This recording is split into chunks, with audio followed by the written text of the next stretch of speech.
He saved Rick Grimes at the beginning of the apocalypse by locking up zombies in an Atlanta hospital.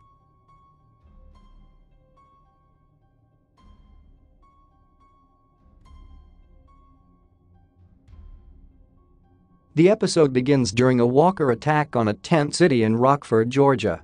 As walkers tear through survivors and destroy the tents, a woman named Karina holds one of the dying camp members and despairs over the situation. When a walker hears her crying and goes to attack her, it is dispatched by another member of the camp named Paul, who tells her to leave the dead woman she's cradling and run. Both of them flee the camp, the only survivors left. In a nearby clearing, Paul hides with Karina behind a tree, and they discuss their next course of action. Paul asks her to repeat the oath she took upon joining the camp: "One lives. All live." She repeats the words to him, and he tells that he'll never leave her before they continue running through the night. The next morning, the pair are walking along a nearby road when they discover a vehicle with keys in the pocket of a nearby corpse. While Karina goes to retrieve them, Paul realizes that he'd seriously injured himself the night before after cutting himself on a window during the escape from the camp. Karina sees this and pledges to get medical help for him, and they find a map that lists medical centers that have been overrun by walkers.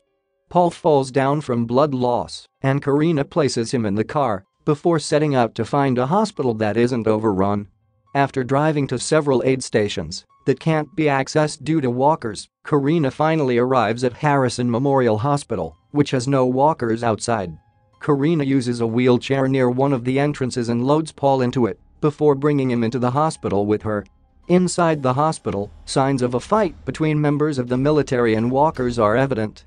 Karina wheels Paul into the nearest storage room she can find and begins to rummage for supplies, but she is surprised when a walker wanders into the hallway and begins to advance on them.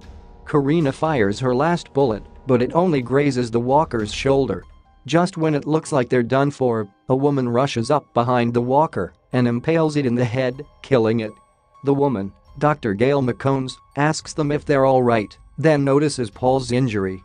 Afterwards, she stitches up Paul's wounds and tells Karina that she is the last remaining doctor in Harrison Memorial. All of the other staff members are missing or dead, and she's tried to seal up all the entrances and exits to the best of her ability, but walkers can get in on occasion. She also admits that Paul has lost a lot of blood and isn't sure whether he'll survive or not. To that end, she has his hands tied in restraints. Outside the room where Paul is being kept, Dr. McCombs tells her that she witnessed fighting between patients and the military in the early days of the outbreak, and that humans are the real monsters, not the walking bodies that now plague the earth. She tells Karina that she is the only doctor left in the facility, but still has an oath to protect her patients. Karina nods and they walk back into the room, where McCombs claims that Paul barely has a pulse. Despite Karina's crying and pleading to save him, McCombs tells her that he likely won't make it and that she needs to take him somewhere for Karine's own protection. McCombs wheels Paul's gurney outside the room and down the hall to the cafeteria, which has been barred shut with a plank of wood. She removes the plank, opens the doors and pushes the gurney in before placing the plank back through the door.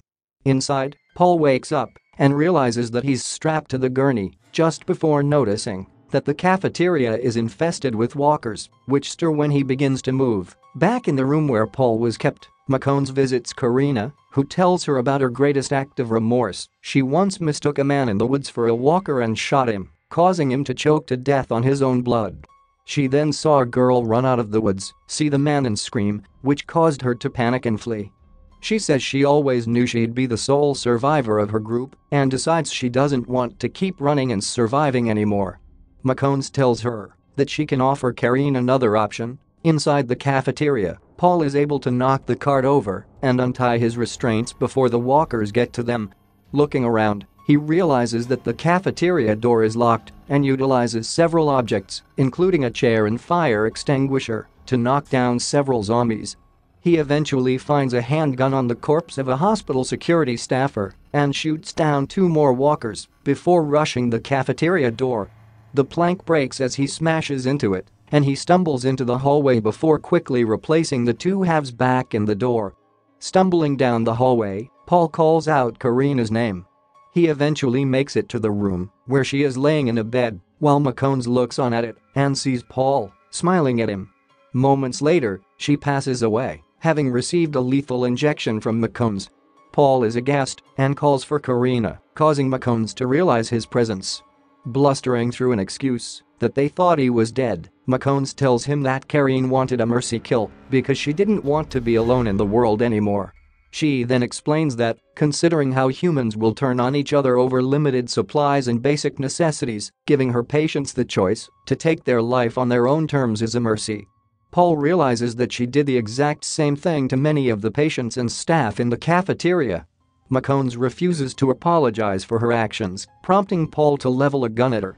She then tells him that he has a choice: either shoot her because he thinks she's a murderer, or allow her to continue to give others a choice in how they want to leave the world. Sometime later, Paul spray paints a warning on the cafeteria door: "Don't open, dead inside." In a voiceover, he says that he remembers the oath he took with Karina and is shown pulling out of her teeth, wrapping her in a straitjacket and leading her back to the vehicle before loading it with supplies and heading off towards parts unknown.